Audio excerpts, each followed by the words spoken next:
And Federal Reserve Governor Lisa Cook has sued President Donald Trump over his attempt to fire her. Marking the first such legal challenge in the Fed's history, Trump accused Cook of mortgage fraud, alleging she misrepresented her residency in two 2021 loan applications. He also sparred with a reporter earlier when asked about weaponization by his administration. About Lisa Cook. You have spoken out very strongly for a long time about what you see as the weaponization of government. Yeah. Is your administration weaponizing government by digging into the mortgage records of officials you don't like? No, they're public. I mean, you can find out those records. You can go check out the records yourself. And you should be doing that job, actually. You wouldn't do that because that's not the kind of reporter you are. But you should be doing that job. I shouldn't have to be doing it. If you did your job properly, we wouldn't have problems like Lisa Cook. But go ahead. You were going to say something. So would you be trying to fire Blue? Lisa Cook if she had voted to lower interest rates? On national Please. security. I think we have to have lower interest rates, yes. Lisa Cook argues the claims are unproven, predate her 2022 Senate confirmation, and cannot be considered legal grounds for removal. Under Section 10 of the 1913 Federal Reserve Act, governors can only be removed for cause, a standard generally limited to inefficiency, neglect of duty, or misconduct in the office. Now, Cook's lawsuit, filed in Washington federal court, warns that her removal would set a dangerous precedent undermining the Fed's independence. She asked for an emergency court order to block Trump's directive, while the White House insists the president acted lawfully.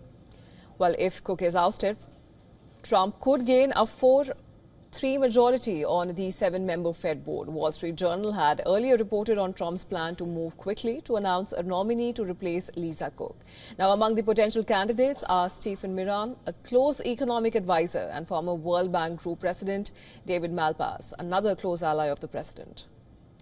Investors are watching closely. Any political control over the central bank could shake confidence in the U.S. monetary policy and credit ratings. Analysts are also flagging risks of increasing Trump involvement in the dealings of corporate America. The stock market's been very complacent when it comes to the recent decisions of government involvement, in our opinion, within markets. So, the government took a recent stake in Intel for 10%. They're now taking 15% of NVIDIA and AMD revenue.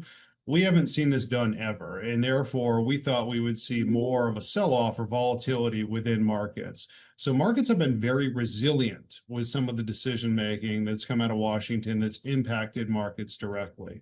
I think the key thing that markets are looking for is how this is going to impact the long-term economic outlook of the U.S. Cook became the first black woman on the Fed's board in 2020. Her term runs until 2038, the longest among current governors. The fight follows Trump's repeated clashes with the Fed and Chair Jerome Powell over interest rate policy. Now, this ruling could determine not just Cook's fate, but the balance of power between the White House and the central bank, a balance that underpins stability in U.S. markets.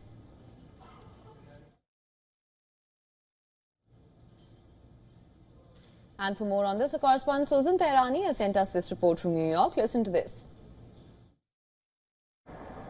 Lisa Cook's lawsuit against President Trump isn't just unprecedented. It's packed with unusual twists. Cook was sworn in for a 14-year term, yet the president moved to fire her over what she calls old disputed mortgage claims that actually predate her appointment. She's arguing that's not cause under the law, and she's hired Abby Lowell, the high-profile attorney who defended Hunter Biden and Senator Bob Menendez, to make her case. If the president succeeds, it would give him a fast track to flip the Fed's 7-member board in his favor, something no president has ever pulled off midterm. And one more wrinkle, Cook says that she's never even received formal notice before being told she was out, raising due process concerns that could push this fight all the way to the Supreme Court. Susan Tehrani reporting from New York for WION World is One.